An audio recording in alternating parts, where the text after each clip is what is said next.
يتنازعون بينهم أمرهم فقالوا ابنوا عليهم بنيانا ربهم أعلم بهم قال الذين غلبوا على أمرهم لنتخذن عليهم مسجدا سيقولون ثلاثة رابعهم كلبهم ويقولون خمسة سادسهم كلبهم رجما بالغيب ويقولون سبعة وثامنهم كلبهم قل ربي أعلم بعدتهم ما يعلمهم إلا قليل فلا تمار فيهم إلا مراء ظاهرا ولا تستفت فيهم منهم أحدا. آج کے درس کا آغاز اللہ کے فضل و کرم سے سورہ کہف کی آیت نمبر 21 سے کر رہے ہیں. پچھلے درس میں ہم پڑھ چکے ہیں کہ جب اللہ تبارک و تعالیٰ نے اپنے قدرت سے غار والوں کو 309 سال کے بعد بیدار فرمایا, نیند سے اٹھایا, تو انہیں بھوک محسوس ہوئی. تو ایک ساتھی کو پیسے دے کر, قیمت دے کر بھیجا اور کہا بازار میں جاؤ اور پاکیزہ صاف ستھرا کھانا خرید کر لاؤ. اور ساتھ میں یہ تاکید کی کہ بڑی دانش مندی کے ساتھ, سمجھداری کے ساتھ جانا ہے, اور اگر کوئی الجھے تو اس سے الجھنا نہیں ہے, برداشت کے ساتھ جانا ہے, نرمی اختیار کرنا ہے. اس لیے کہ الجھ گئے تو راست ہو جائے گا. چنانچہ بیچ میں کیا معاملہ ہوا کہ وہ آدمی گیا بازار میں, اور پھر کیا معاملہ ہوا قرآن اس کا تذکرہ نہیں کرتا ہے.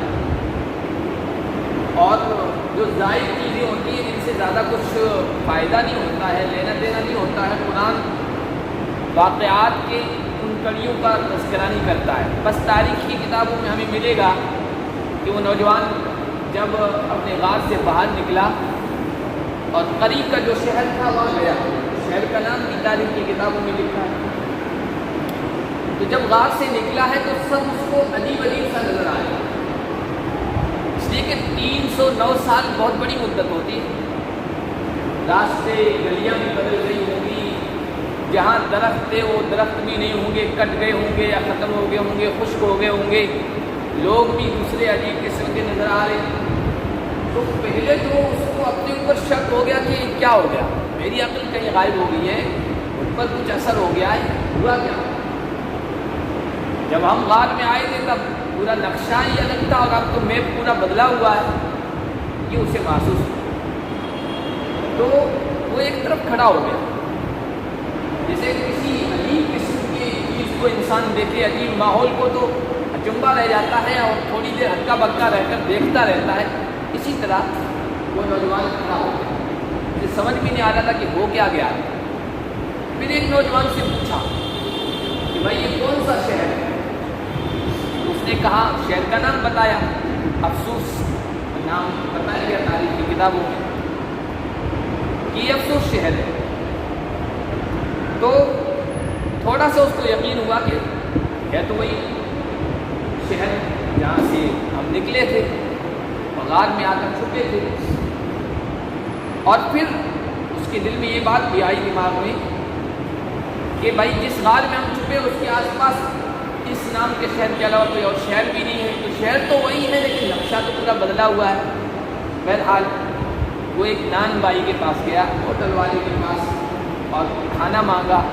اس نے کھانا دیا, اس نے سکہ پیش کیا. جب وہ سکہ اس کے پاس گیا تو سکہ بالکل دوسرے سکہ رائج وقت نہیں تھا، جو اس وقت سکے چل رہے تھے وہ تو تھے بہت پرانا سکہ. اس نے کہا بھائی جو سکہ رائج الوقت ہے اس وقت جو نوٹ چل رہا ہے وہ پیش کرو، وہ دو، یہ تو بہت پرانا ہے. تاکہ کون سا پرانا ہے؟ کیونکہ کل کی بات ہے، ہم یہ سب لے کے رات میں چکے تھے اور تم کہہ رہے ہو بہت پرانا ہے. اس میں وہ دونوں الجھ گئے. انہوں نے کہا تھا کہ الجھنا نہیں ہے، نرمی سے کام لینا ہے، لیکن بہرحال حالات ایسے پیدا ہو گئے کہ الجھن ہو گئی.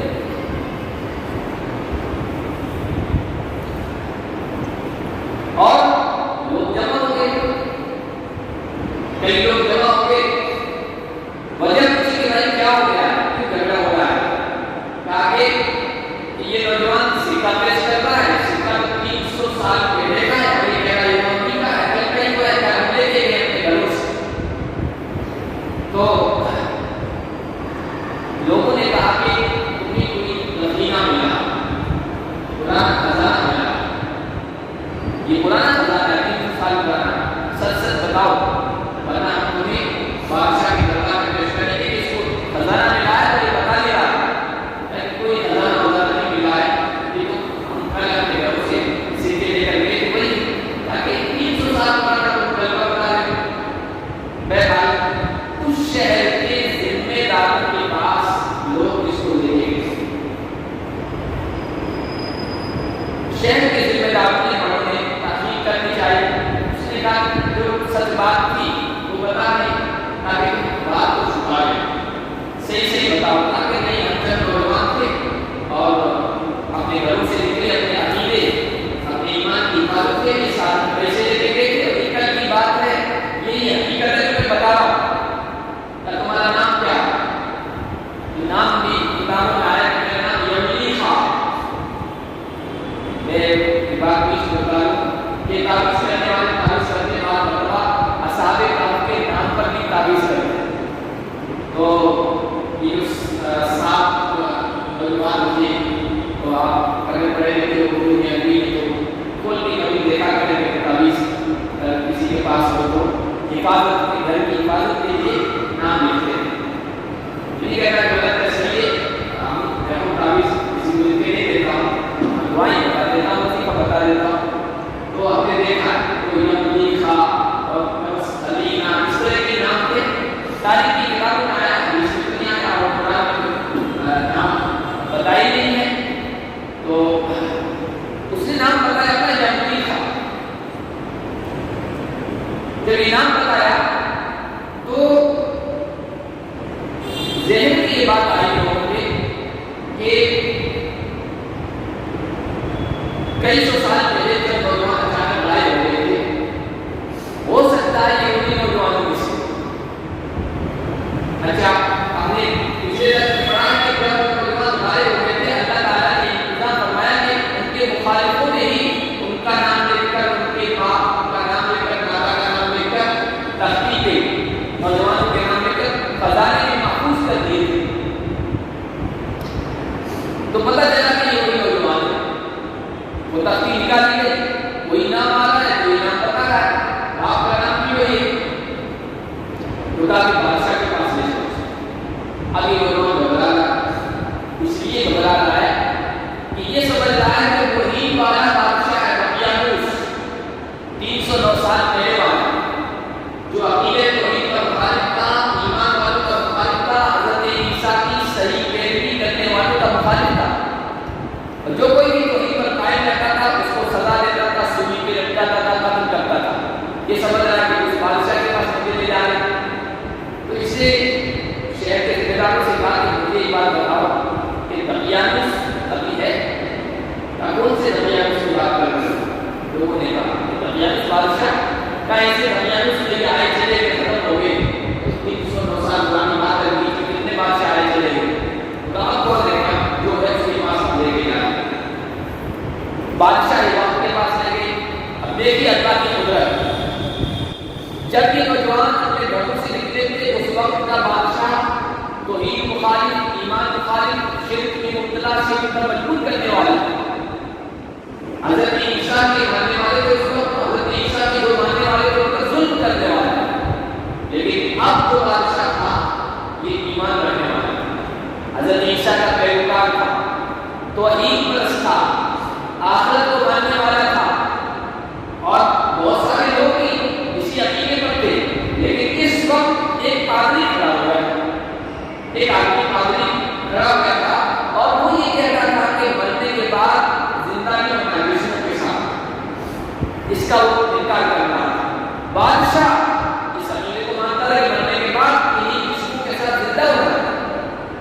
اب پادری سے لوگ متاثر ہو رہے تھے اس کی غلط سوچ سے، اس کے غلط عقیدے سے۔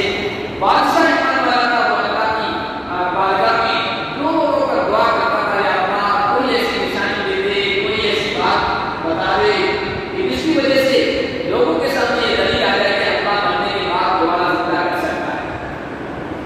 بادشاہ کے پاس جب اس نوجوان کو لے جایا گیا تو بادشاہ اللہ کے دربار میں دعا کرنا بتایا گیا کہ یہ نوجوان ہے، اس کی تحقیق کی گئی۔ بادشاہ نے پوری تحقیق کی، بتایا کہ ہم چند نوجوان تھے اپنے عقیدے کی حفاظت کے لیے رات سے نکلے تھے اور اب دیر رات ہوئی، کھانا کھانے کے لیے یہاں آئے تو یہاں بحث ہو گئی۔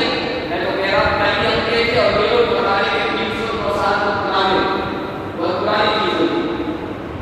تو بادشاہ کی آنکھوں میں خوشی کے آنسو آ گئے کہ اللہ تعالیٰ بتا رہے میرے عقیدے، میرے ایمان، میرے دعوے کہ اللہ مرنے کے بعد دوبارہ زندہ کر سکتا ہے، اس پر یہ دلیل کھڑی کر دی ہے، یہ دلیل قائم کر دی ہے کہ جو اللہ 309 سال سلانے کے بعد کہ ان پر کسی چیز کا اثر نہ ہو، بیدار کر سکتا ہے، زندہ کر سکتا ہے، وہ اللہ اس بات پر قادر ہے کہ مرنے کے بعد انہی رشتوں کے ساتھ انسان کو دوبارہ پیدا کر سکتا ہے۔ تو اللہ تبارک و تعالیٰ اس واقعے کو بھی بتا رہے ہیں، اس واقعے کے بارے میں وہ کہتا ہے اسی طرح ہم نے ان نوجوانوں پر مطلع کر دیا، لوگوں کو آگاہ کر دیا۔ اب بادشاہ، حکمران اور شہر کے بڑے لوگ سب اس نوجوان کو لے کر آئے کہ تمہارے باقی ساتھیوں کو بھی ہم دیکھیں، رات میں آئے اور ایسے واقعات کا کچھ ہوتا ہے کہ کوئی عجیب سی چیز نظر آ رہی ہوگی، ایسی چیز جو اللہ کی قدرت اور عظمت پر دلالت کرتی ہو، تو انسان کے دلوں میں ادب احترام بڑھ جاتا ہے۔ ان نوجوان، ان اللہ کے ولیوں کا ادب احترام عظمت ان کے دلوں میں بیٹھی ہوگی، ان کے ہاتھ جوڑے ہوں گے، جو کچھ بھی کیا ہوگا ادب و احترام کا ان کے ساتھ کیا لیا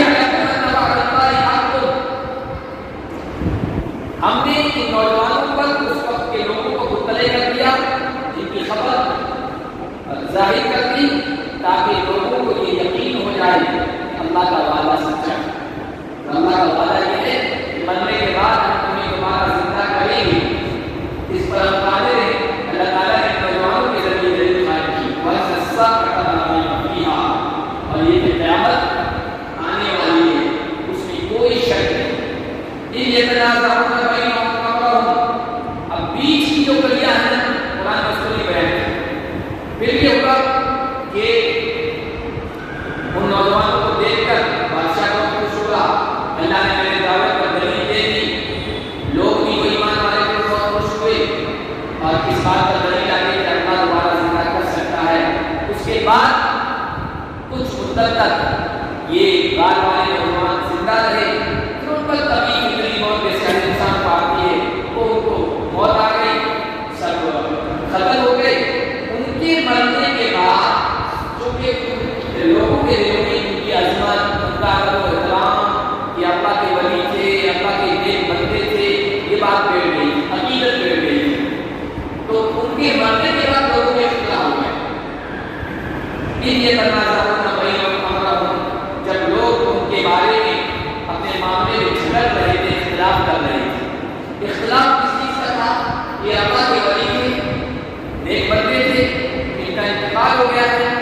اب کچھ لوگ کہہ رہے تھے کہ ہم ان کی غار کے پاس، قبروں کے پاس کوئی عمارت کھڑی کر دیں یا اسٹیچو بنا دیں، جیسے بادشاہوں کی تصویر اسٹیچو بنا دیتے ہیں یا کے طور پر کوئی عمارت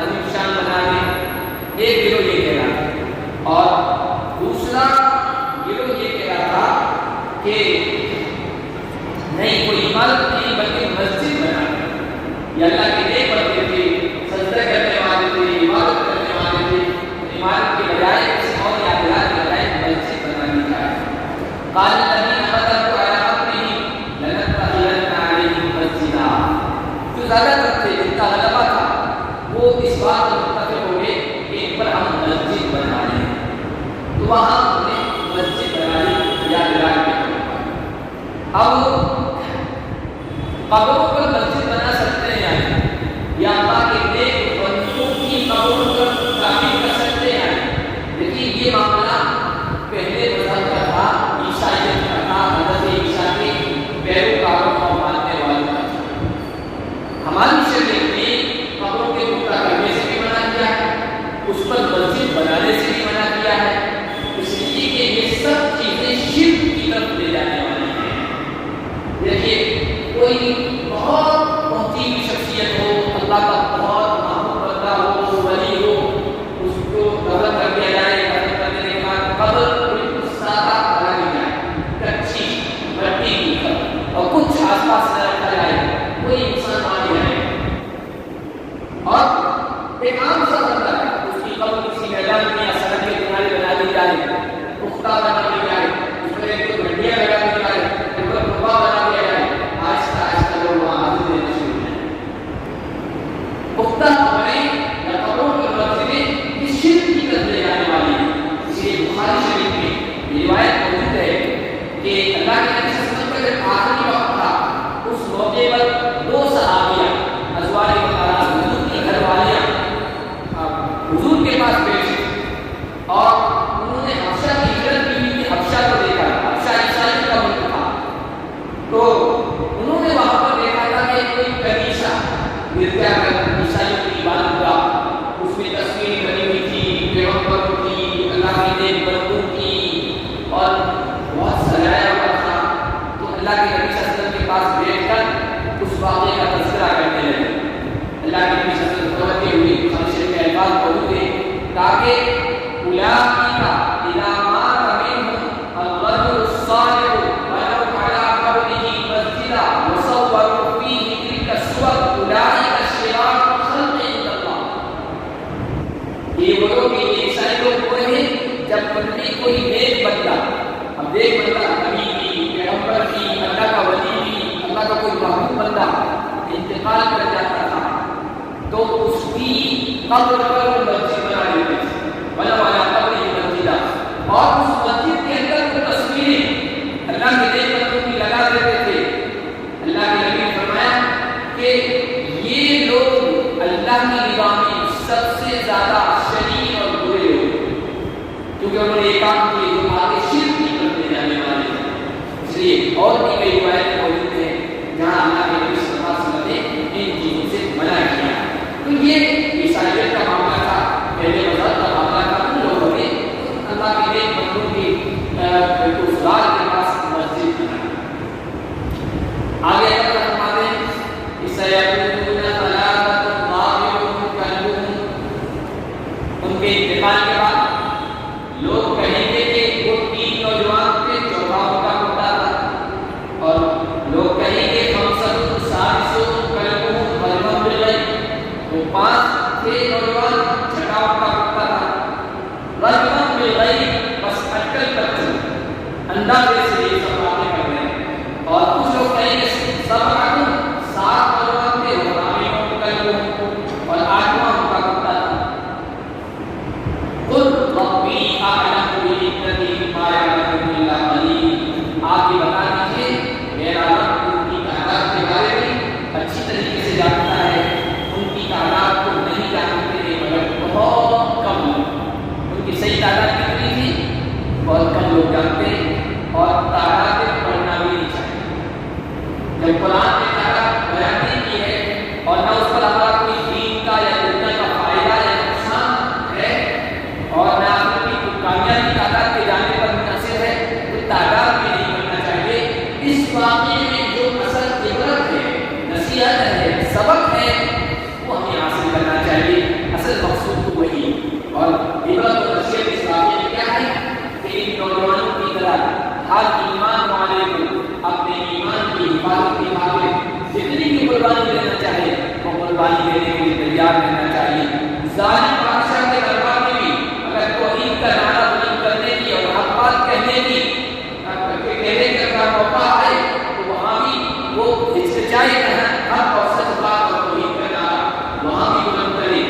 اور یہ بھی عبرت و نصیحت ہے کہ جس طرح ان نوجوانوں کو اللہ تبارک و تعالیٰ نے اتنے سال سزانے کے بعد بیدار کر دیا، اللہ اس بات پر قادر ہے کہ وہ دوبارہ زندہ کر سکتا ہے۔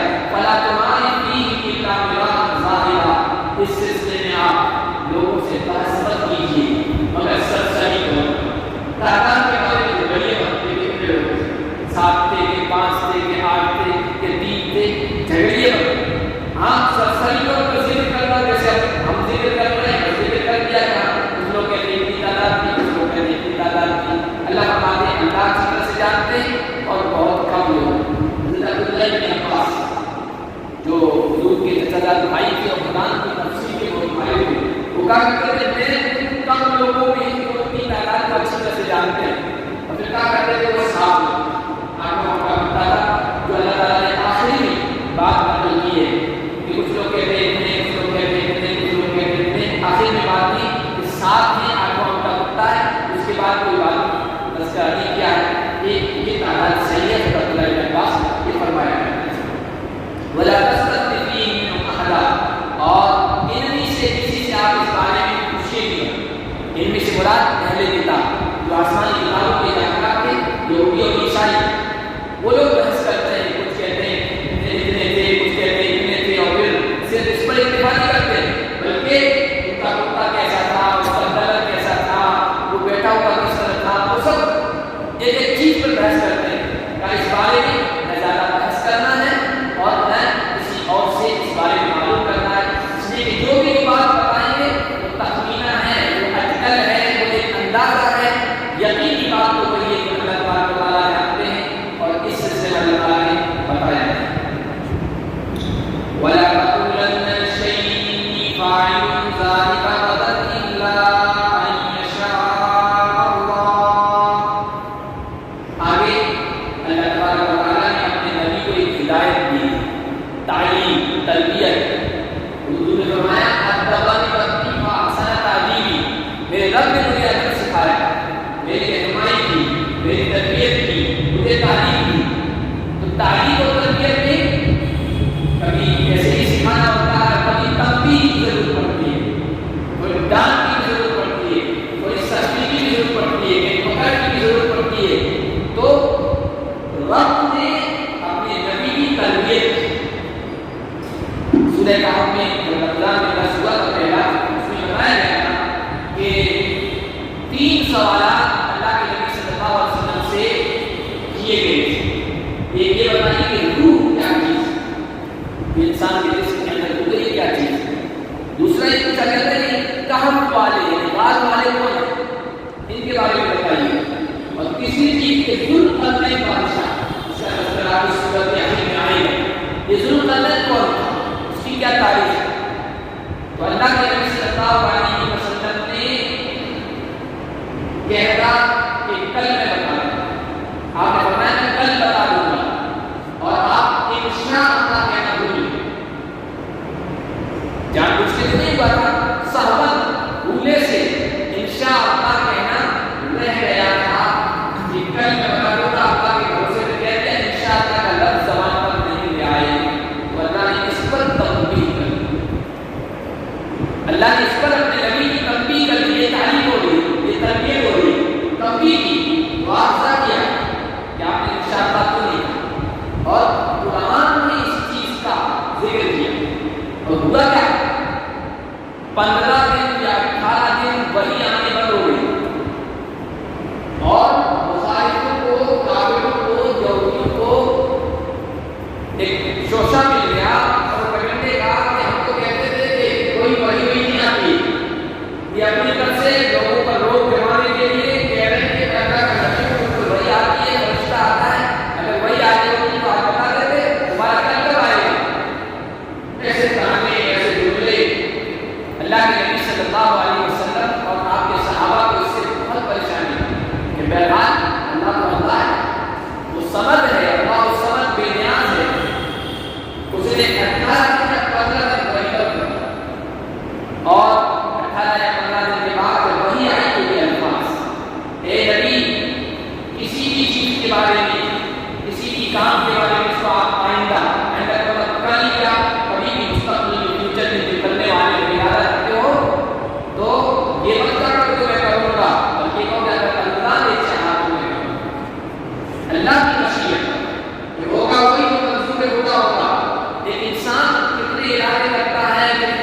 منصوبے بناتا ہے، کتنی پلاننگ کرتا ہے، کتنے اسباب اختیار کرتا ہے، چیزیں جمع کرتا ہے، لیکن اس کے منصوبے، اس کے اسباب، اس کی پلاننگ بھری کی بھری رہ جاتی ہے، سب کچھ اس کے پاس ہے، لیکن بعد میں ایسا ہوتا ہے کہ وہ جو کرنا چاہتا ہے وہ نہیں کر پا رہا ہے، حالانکہ سارے اسباب موجود۔ کیوں؟ اللہ یہ بتانا چاہتا ہے کہ سب کچھ کرنے والا میں ہوں، میری مشیت پر، میرے ارادے پر، میری چاہت پر، میری منظوری پر سب موجود۔ اللہ تعالیٰ نے اپنے نبی سے کہا الا ان شاء اللہ، آئندہ ان شاء اللہ کہنا نہ بھولنا، ساتھ میرا کہنا میں کروں گا اگر اللہ نے چاہا تو۔ اور قرآن کی جگہ جگہ یہ تعلیم دی ہے۔ 19 پارے میں حضرت سلیمان علیہ السلام کا ذکر ہوا اور اس کی تفسیر بخاری شریف میں ہے۔ بخاری شریف میں ہے کہ حضرت سلیمان کی کئی بیویاں ہیں، پہلے زمانے میں 100 بیویاں تھیں، تو ایک مرتبہ ان کے من میں آ گیا کہ آج میں اپنی بیویوں، ساری بیویوں سے ملوں گا، 100 بیویاں، ساری بیویوں سے ملوں گا اور سب سے بچہ ہوگا اور ہر بچہ مجاہد بنے گا اللہ کی راہ میں۔ یہ کہا انشاءاللہ کہ وہ پوری ایک ساتھی کے انہوں نے کہا کہ انشاءاللہ کہتے ہیں کہ میرا اس وقت کیا معاملہ کا وہ نہیں کہہ سکے سلیمان علیہ السلام 100 بیویوں سے ملے، لیکن جب ولادت کا قریب آیا کہ ان میں سے کسی کے بچہ نہیں، ایک بیوی کے حمل ٹھہرا تھا، صرف ایک بیوی کے حمل ٹھہرا تھا، باقی کسی کے حمل نہیں ٹھہرا، اور وہ حمل بھی ناقص، ناتمام، ادھورا، مدعی ٹھہرا۔ ثم القينا على كرسي جسدا ثم نادى الفاظ عز الصار۔ تو پھر حضرت سلیمان کو تنبیہ ہوئی کہ میں نے انشاءاللہ نہیں کہا تھا، ایسے کہتے ہیں کہ 100 بیویوں سے ملوں گا، ہر ایک کے بچہ ہوگا، مجاہد بنے گا اللہ کی راہ کا۔ دیکھو اللہ نے دیا کہ 99 کے حمل نہیں ٹھہرا، ایک کے ٹھہرا کہ ناقص، ناتمام، مردہ پیدا۔ اللہ بتانا چاہتے ہیں کہ کوئی کتنا بڑا اونچا عہدہ کیوں نہ رکھتا ہو،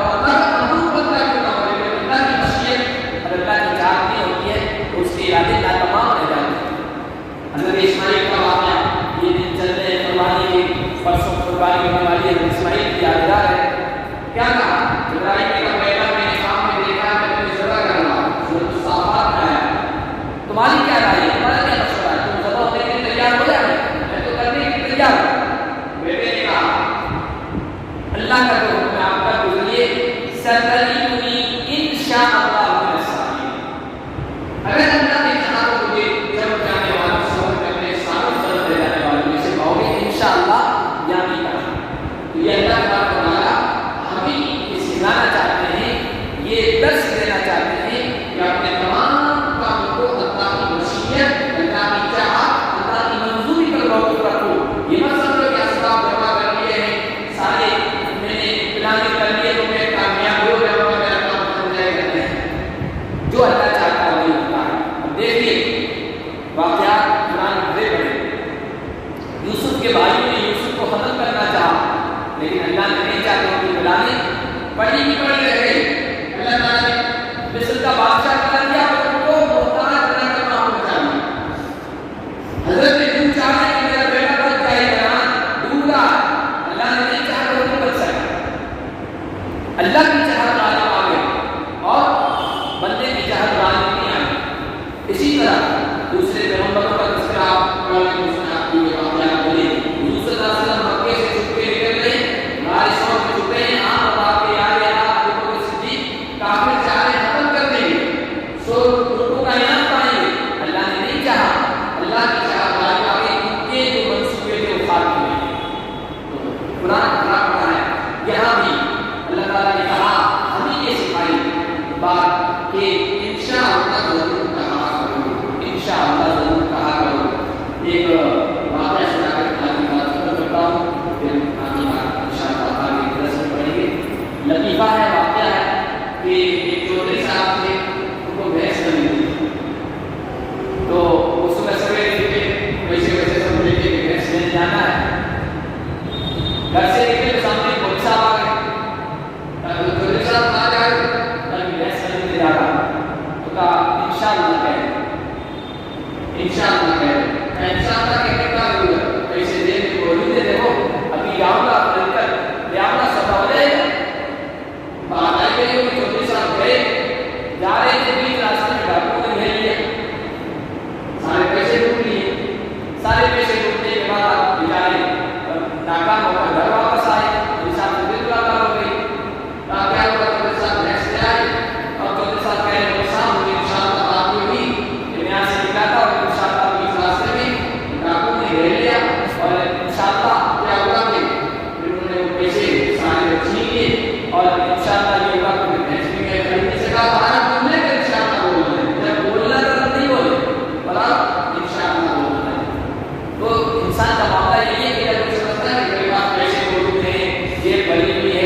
نبی جب بھول جاؤ تو اپنے رب پر یاد کر لیا کرو.